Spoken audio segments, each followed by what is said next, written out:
اللہ کی بارگاہ میں 1 روپیہ بھی جو دیا جاتا ہے وہ شمار ہوتا ہے دنیا بھر کے تمام دولتوں سے زیادہ عزیز اللہ کی بارگاہ میں وہ پیسہ ہے جو یہاں صفوں میں آپ نے اللہ کے نام پر دیا ہوا ہے۔ اپنی عادت رکھو کہ مسجد کے لیے ہمارے دل میں کیا احترام ہے۔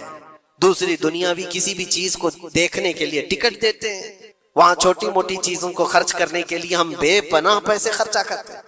پان میں، بیڑی میں، سگریٹ میں، تھوکنے میں کتنے پیسے برباد کیے جاتے ہیں۔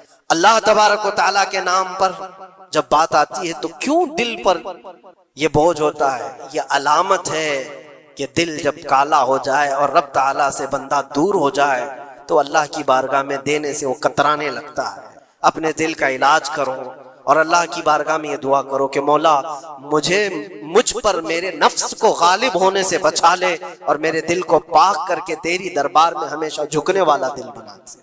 یہ دعا کرو کہ رب تبارک و تعالی مرنے سے پہلے ہمارے دلوں کو پاک و صاف فرمائے اور خالص اس کی رضا کے لیے ہمیں ہماری عزیز چیزوں کو قربان کرنے کا اللہ تبارک و تعالی ہمیں موقع عطا فرمائے۔ پتھروں پر گرمی پڑتی ہوگی تو کیسی چلچلاتی ہوئی گرمی۔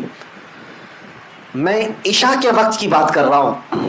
عشاء کے وقت چپل ہم دور نکال دیا کرتے، پیدل چل کر کے تھوڑی دور ہمیں جانا تھا، اتنی دیر میں ہی ہمارے تلووں کے اندر پورے عجیب سی گرمی ایسی لگی کہ بعد میں دیکھا، محسوس کیا۔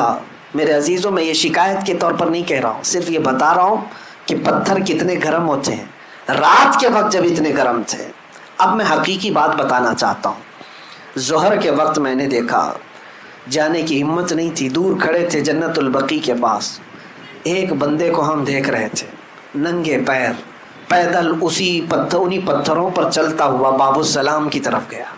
کسی اور کے چلنے کی ہمت بھی نہیں ہے، بغیر چپل کے گیا، باب السلام میں اندر داخل ہوا، سلامی پیش کیا، وہاں سے جلدی نکال دیتے ہیں پولیس والے، سلام کرو نکل جاؤ۔ نکل آیا، باہر آنا ایسا ہے کہ پیر رکھو تو چیخ نکل جائے گی تمہاری، لیکن انہی میں وہ آرام سے چلتا ہوا یہاں تک آیا۔ دوبارہ پھر باب السلام گیا، چلتے ہوئے واپس گیا، پھر داخل ہوا، سلام کیا، تھوڑی دیر کے بعد دیکھے پھر باہر نکل آیا، پھر اسی گرم گرم پتھروں پر پھر چلتے ہوئے باب السلام کی طرف گیا۔ کافی دیر تک دیکھتا رہا، نہ جانے وہ کب تک اس طرح ادھر سے جاتا تھا، سلام کر کے پھر آتا تھا، پھر انہی پتھروں پر۔ میں نے محسوس کیا کہ اگر 2 منٹ کوئی اس پتھر پر چلے تو اس کے نیچے، پیروں کے نیچے جل جائے گا، آبلے پڑ جائیں گے، لیکن گھنٹوں وہ بندہ چلتا رہا صرف حضور کو سلام پیش کرنے کے لیے۔ سچ مانو میرے عزیزوں، آنکھیں بھیگ گئیں، جسم پہ کپ کپی طاری ہو گئی۔ میں نے یاد کیا، یا رسول اللہ، یہ صرف اور صرف تمہاری محبت کی تاثیر ہے۔ آج ہمیں احساس ہو گیا کہ بلال حبشی گرم سل کو کیسے برداشت کرتے تھے۔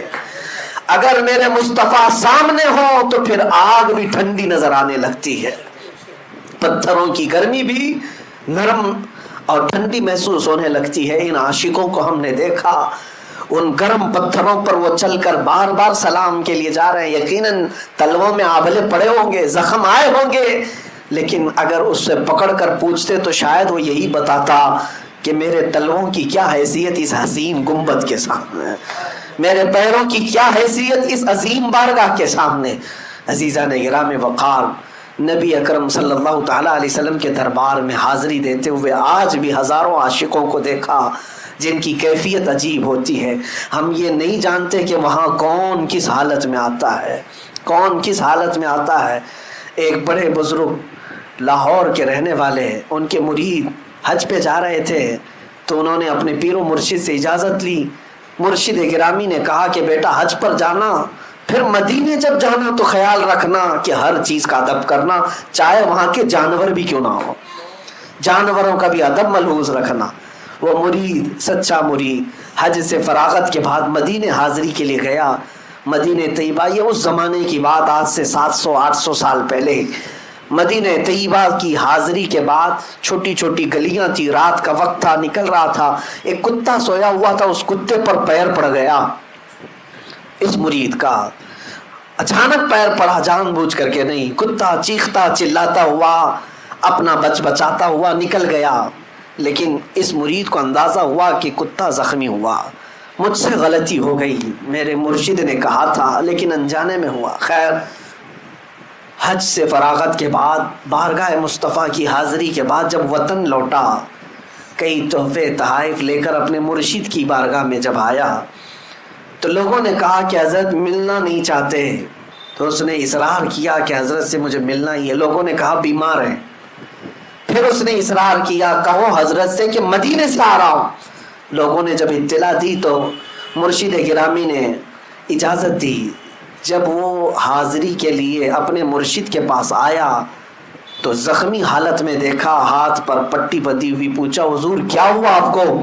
مرشد گرامی کی آنکھوں میں آنسو آئے، کہا مدینے میں تو نے جس کتے پر پیر رکھا تھا میں ہی تو تھا۔ تجھے یہ اندازہ نہیں کہ وقت کے بڑے بڑے لوگ وہاں پر اپنے آپ کو ان حیثیتوں میں پیش کرتے ہیں۔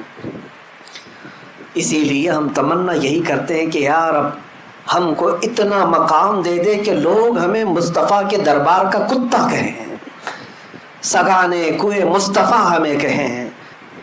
اعلیٰ حضرت فاضل بریلوی رضی اللہ تعالیٰ عنہ یہ دعا بھی کیا کرتے تھے اور فخر سے بھی کہتے تھے میں رسول پاک صلی اللہ علیہ وسلم کے دروازے کے باہر بیٹھنے والے دربانوں کا کتا ہوں۔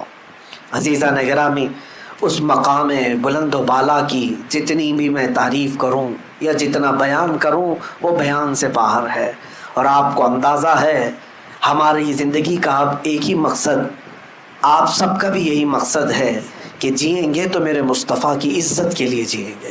اگر ان کی عزت سلامت ہے تو سب کچھ سلامت ہے، اگر ان کی محبت ہمارے ساتھ باقی ہے تو سب کچھ باقی ہے، اور اگر یہ نکل گئی تو ہمارے پاس کچھ بھی نہیں ہے۔ اسی لیے بلے شاہ میاں رحمۃ اللہ علیہ فرمایا کرتے تھے جس دل میں حضور کی محبت نہیں ہوتی اس دل میں کتے رہتے ہیں، دنیا کے کتے ہیں، خنزیر ہوا کرتے ہیں۔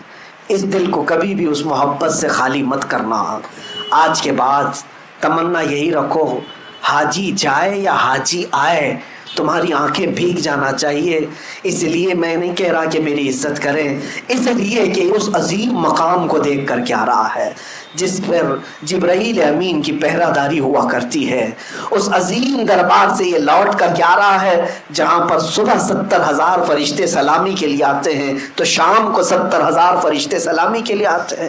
وہ مقام جس کے متعلق فرمایا گیا ہے کہ وہ لحد جو مصطفیٰ کریم کے جسم سے لگی ہوئی مٹی ہے وہ عرش اعظم سے بھی افضل ہے، عرش اعظم سے بھی افضل ہے۔